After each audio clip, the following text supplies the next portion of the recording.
السلام عليكم ورحمة الله وبركاته. بسم الله الرحمن الرحيم.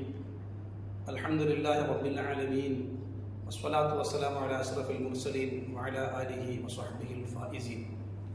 ത്വാബ ഫുഡ്മേനിലേക്ക് സ്വാഗതം. തുമ്മിയ വ്യക്തി ഹംദ് പറയൽ സുന്നത്താണ്.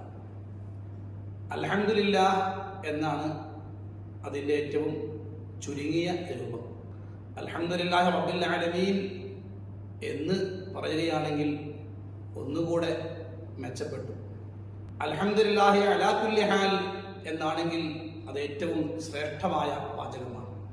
ഇങ്ങനെ തുമ്മിയ വ്യക്തി ഈ രൂപത്തിൽ ഇതിലേതെങ്കിലും വാചകം ഉപയോഗിച്ച് ഹംദ് ചൊല്ലിയാൽ അത് കേൾക്കുന്നവർക്ക് അദ്ദേഹത്തോട് തശ്മീത്ത് പറയൽ സുന്നത്തുണ്ട്.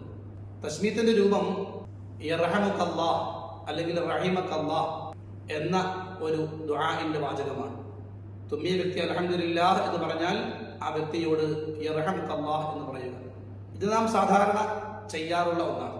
എന്നാൽ തുമ്മിയത് ചെറിയ കുട്ടികളാണെങ്കിൽ, പ്രായപൂർത്തിയെത്താത്ത വകതിരിവുള്ള കുട്ടികളാണ് തുമ്മി ഈ രൂപത്തിൽ ഹംദ് ചൊല്ലിയത് എങ്കിൽ അവരോട് പ്രത്യുത്തരം ചെയ്യേണ്ടത് യർഹമുക്കല്ലാഹ് എന്നല്ല, മറിച്ച് അവർക്ക് വേണ്ടിയുള്ള ദുആ അസ്ലഹക്കല്ലാഹ് അല്ലെങ്കിൽ ബാറക്കല്ലാഹ് എന്നാണ്. യർഹമുക്കല്ലാഹ് റഹിമക്കല്ലാഹ് എന്നുള്ളത് ഉപയോഗിക്കേണ്ടത് പ്രായപൂർത്തി എത്തിയ ആളുകൾക്കാണ്.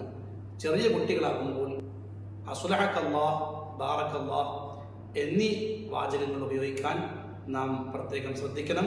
അങ്ങനെയാണ് സുന്നത്തുള്ളത്. അല്ലാഹു നമ്മെ സഹായിക്കുമാറാവട്ടെ. വആഖിറു ദഅവാനാ അനിൽ ഹംദുലില്ലാഹി റബ്ബിൽ ആലമീൻ. അസ്സലാമു അലൈക്കും.